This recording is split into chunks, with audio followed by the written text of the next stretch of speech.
Yo, what is going on, my YouTube people? 2099 back here with another video. In today's video, we're going to be talking about Iran's qualification to the 2026 FIFA World Cup in North America, as well as some of the problems that desperately need to be addressed if this national team wants to move forward and do well in that tournament. If you guys are new to the channel, please make sure to smash that like button, subscribe as well. It helps the channel a ton. All of my social media links will be down in the description down below, so TikTok, X, Instagram, Discord, all of that will be down in the description for you guys to check out. And without further ado, let's get started. All right, so the first thing I want to talk about is, you guys have seen it, Iran has qualified to the FIFA World Cup, becoming what I think it's the third team, if I'm not mistaken, after the hosts.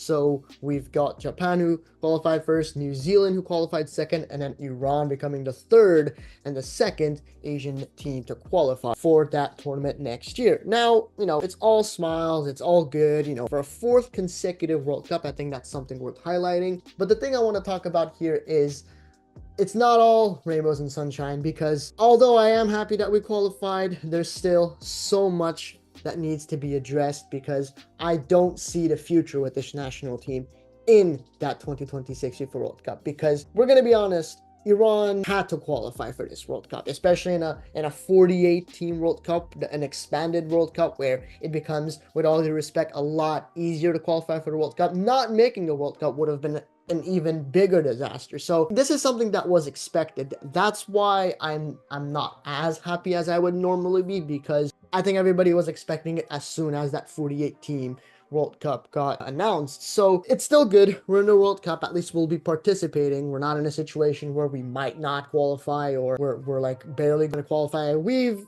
convincingly made the World Cup, as in terms of points, right? But here's what I'm going to say. This team is not good enough to be competing in that World Cup against the top teams that will be there. And this is a reoccurring theme that happens with the national team. If you've seen other content creators, whether they talk about Asian football or Iranian football specifically, there's a reoccurring theme that pops up with this national side. And there's really two big problems. I think there's still somewhat of a time to fix, but they're getting too late. And if this doesn't get addressed anytime soon, Iran might be in trouble for the 2026 FIFA World Cup. The first topic I want to talk about is that defending. Now, historically, Iran are usually known as the team that has very good defense. If you look at the 24 World Cup against Argentina, that was one of our best defensive displays. At the 2018 FIFA World Cup as well, under Carlos Queiroz. Not so much in 2022. We were defensive, but not that defensive compared to the two World Cups prior. But we have a new manager in charge in Amir Khalinoui. This time it's not a foreign coach, it's an Iranian manager, which it's nice to have an Iranian manager, that to push us to the World Cup. But I love Amir Khalinoui, right? Sometimes it makes it, I don't. If you follow me on social media, it may seem like I absolutely hate the guy. I don't. He's one of the legends of Iranian football. It breaks my heart to see him like this, and I don't like to see him like this. But we've got to be honest with ourselves. I don't think he's the right man for the job. And I'll tell you why, for two reasons. The first reason is the squad selection is just the same. It's the same older players, and the youngsters are not getting called up, or if they do get called up, they're not playing a single minute. So what's the point of calling these guys up? Also, the older players that he calls up aren't even the best older players available for Iran, which, at least if you're going to call up the older players, call up the players that actually deserve to be called up. Don't call this guy because you favor him over another. This is a huge problem within Amir Khalinouy's sort of realm within Iranian football. Is there's too much favoritism, and it's so blatant you can see it. I'll give you an example. The main player we're going to target here today is Shoja Khalizadeh. Now listen, I've always liked Shoja Khalizadeh as a footballer, but recently he has not been it for Iran. He's not someone who should be called up number one to the World Cup, or not World Cup, sorry. He's not one player that should be called up to the Iranian national team to begin with.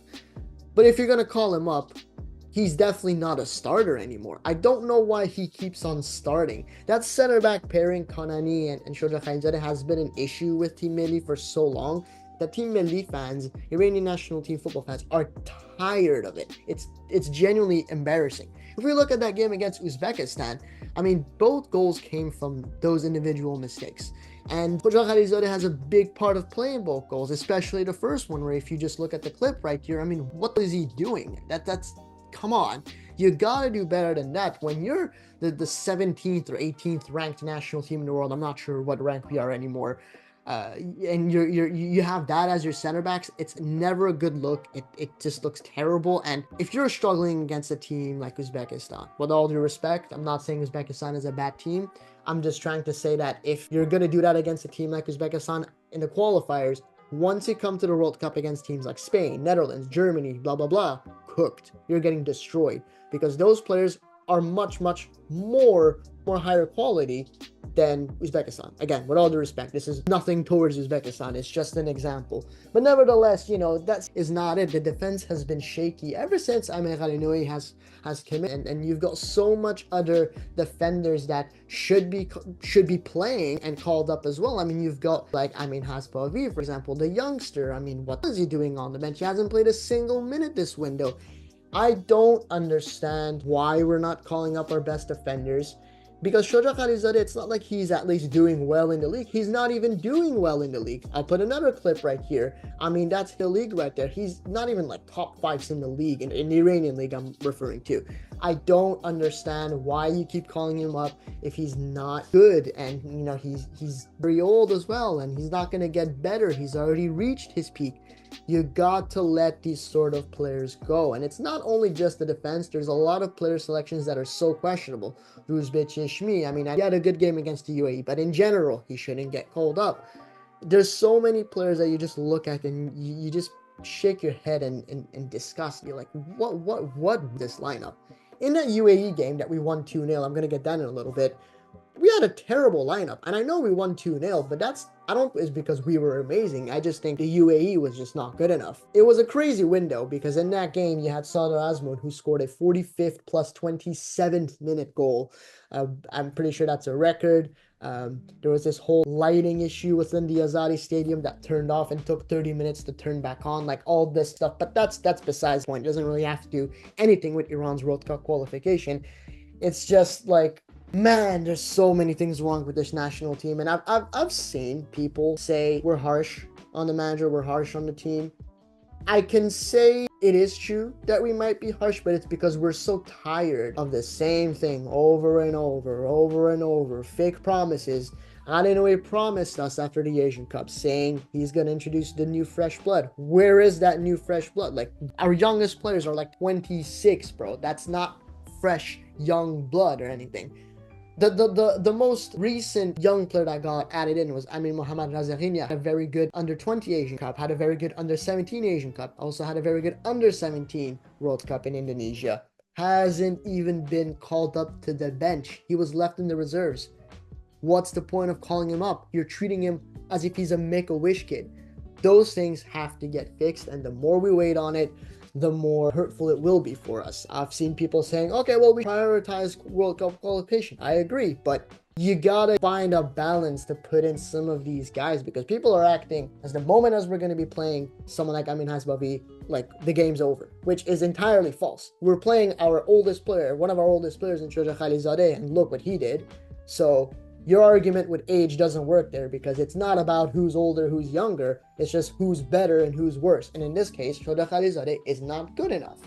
Another player I want to highlight, Alireza Jahamash. We all love him, but it's just, man, he had a very rough few games. And although he's on form for his club team in the Netherlands with SC Heerenveen, I was expecting him to do a lot better with the national team. But yeah, he had a very tough 2 games. Pretty much solidifies his place outside of the starting 11. But knowing Ghalinoui, he's just going to keep playing him. It doesn't make any sense.